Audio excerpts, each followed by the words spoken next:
La saga Monster Hunter siempre me ha llamado la atención, sobre todo por lo improbable de su éxito. Estamos hablando de unos juegos donde el grindeo lo es todo. Es el gran aliciente del juego, mata grandes monstruos una y otra vez para conseguir armas y equipo para seguir matando más y más monstruos.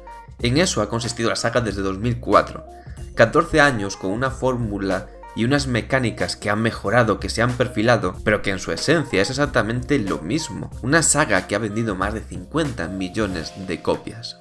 Mi experiencia con la saga es mínima. Y no por gusto, sino por incompatibilidad de plataformas, ya que a mí no me gusta jugar en dispositivos portátiles. Pero mi primera aproximación a la saga fue con Monster Hunter Freedom Unite en PSP. De ahí saltamos a reciente Monster Hunter World en PC, con lo cual, como veis, mi experiencia con la saga es bastante básica. Pero ahora que he jugado a Monster Hunter World, sí que puedo ver lo que diferencia Monster Hunter del resto de juegos de grindeo y puedo entender por qué tiene tanto éxito, sobre todo fuera de las tierras niponas, en las cuales los juegos de grindeo se reciben mucho mejor y donde Monster Hunter siempre ha tenido un éxito abrumador. Pero el éxito de World es uno sin precedentes en la saga, sumando después de su salida en PC más de 11 millones de copias vendidas y haciendo de él el juego más vendido de la historia de Capcom y pulverizando las ventas de cualquier otro Monster Hunter, de los cuales ninguno consiguió superar los 5 millones. Por ello, en este vídeo quiero intentar desgranar qué es lo que hace Monster Hunter World un juego tan exitoso y tan amado por sus fans.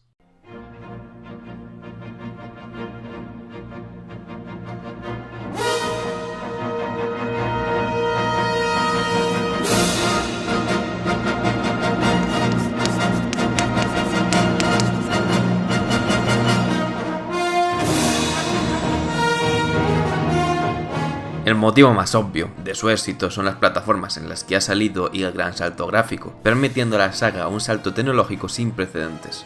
Pero aquí no hay mucho que rascar, así que vamos con los motivos que hacen que te quedes una vez has decidido dejarte los dineros en el juego. Las armas, uno de los elementos más diferenciadores de la saga. En ningún otro juego encontrarás estas armas, estos estilos de juego, ofreciéndote una experiencia única que se liga al 100% con Monster Hunter. 14 armas totalmente diferenciadas que cambian completamente el gameplay, abriendo las puertas a una gran variedad de jugadores, donde aquellos que prefieran una experiencia más cercana y contundente, a otros que prefieren una experiencia mucho más rápida y similar a un hack and slash, o incluso hasta los que prefieren jugar a un third person shooter. Cada uno puede elegir el estilo que más le guste con toda libertad, ya que todas las armas son perfectamente viables y válidas, haciendo que no tengas que preocuparte por cuál será el mejor arma para matar a los monstruos más difíciles, o que todo el mundo vaya con las mismas armas, ya que todas son viables, con lo cual la decisión solo depende de tus gustos personales, haciendo que el proceso de entrada al juego sea mucho más agradable. La caza, el momento álgido del juego, el momento de llegar a la zona y empezar a rastrear al enemigo y enfrentarte a él. El ritmo de los combates es muy único y desigual, cómo manejas esos momentos de debilidad y de furia, como cada uno tiene sus propias fortalezas y momentos donde son más peligrosos, como hay monstruos que apenas te dejan pensar cuando están frescos, pero que según avanza el combate ves que cada vez son más vulnerables. Otros que son relativamente fáciles, pero cuando entran en su fase de furia son tremendamente mortíferos. Otros que apenas son vulnerables hasta que vas preparado para explotar sus vulnerabilidades. Porque la caza no solo consiste en lanzarte sobre la criatura. Parte importante del combate es la preparación y la estrategia. Recurrir a tus apuntes y ver a qué elementos es vulnerable. ¿Qué objetos deberías llevar para poder inutilizarlo o para poder defenderte de él? ¿Cómo vamos a plantear el combate? ¿Qué armas llevamos? Todo esto son dilemas que se plantean en cada caza, e ir preparado para la caza puede marcar una gran diferencia, recompensando al jugador que piensa y utiliza los recursos que posee, dotando al juego de un realismo muy gratificante.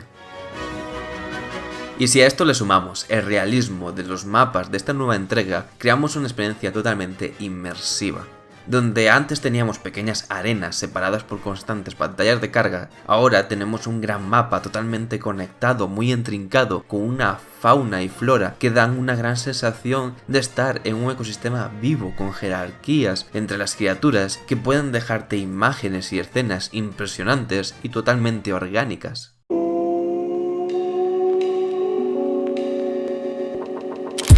El combate, las armas y los mapas orgánicos suman y ayudan a lo que a mí me parece el punto más importante.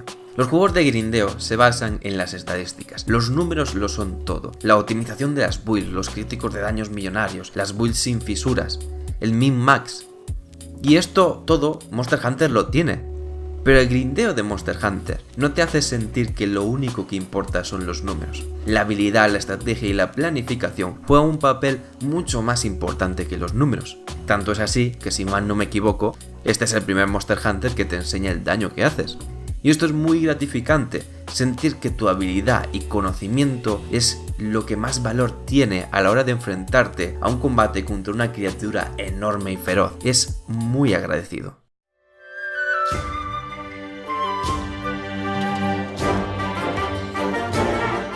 Todos estos puntos que os acabo de relatar acaban compensando un no pequeño número de decisiones y mecánicas obtusas, obsoletas o simplemente mal planteadas, como son los menús, la interfaz, los tipos de misiones o el caótico y poco intuitivo multijugador, a los cuales te acabas acostumbrando, pero por mucho que te acostumbres, siguen sin estar bien diseñados.